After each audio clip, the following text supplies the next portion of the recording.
அடுத்தவர்களின் செயல்கள் நமக்கு ஏமாற்றத்தை தந்தால் அது அவர்களுடைய தவறல்ல. ஒருவேளை அவர்களிடம் அதிகமாக எதிர்பார்த்தது நம்முடைய தவறாக கூட இருக்கலாம். தானாக சாத்தும் கதவை தட்டுங்கள், தப்பில்லை.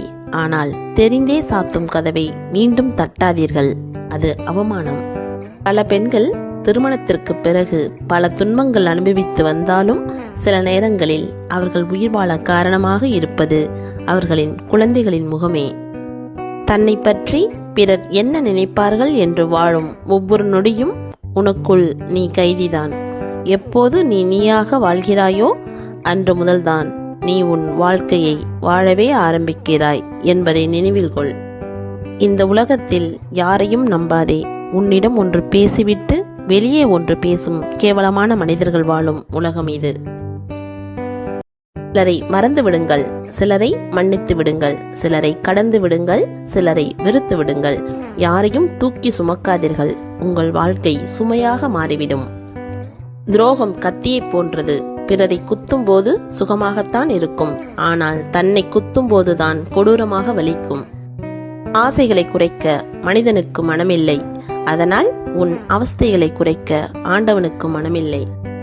தொலைந்து போனவர்களை தேடுங்கள், ஒழிந்து கொள்பவர்களை தேடாதீர்கள். புரிந்து கொள்ள முடியாதவர்கள் தொலைந்தே இருக்கட்டும். யாருக்கும் உன்னை பிடிக்கவில்லை என்றால் நீ இன்னும் நடிக்க கற்றுக்கொள்ளவில்லை என்று அர்த்தம். கடுமையான கஞ்சத்தனம், தகுதியற்ற தற்பெருமை, எல்லையற்ற பேராசை ஆகிய மூன்றும் மனிதனை வீணாக்கிவிடும். எதிர்பார்ப்பு இல்லாமல் வாழ கற்றுக்கொள்ளுங்கள், அதுதான் வாழ்க்கையில் சந்தோஷத்தை உருவாக்கும்.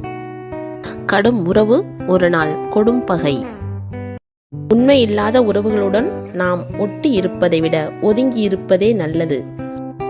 துரோகி என்பவர்களை வெளியில் தேடிக் கொண்டிருக்காதீர்கள், ஏனெனில் அவர்கள் உங்களோடு தான் உறவாடி கொண்டிருப்பார்கள். உங்களால் முடியும் என்று உங்களை ஊக்கப்படுத்தும் மனிதர்களிடம் பழகுங்கள், அப்போதுதான் உங்களால் எதையும் சாதிக்க முடியும்.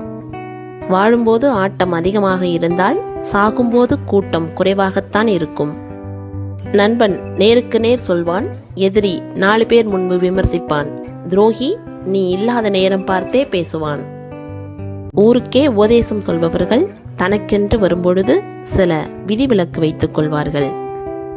யாரும் தானாக மாறுவதில்லை, யாரோ ஒருவரால் மாறுகிறோம்.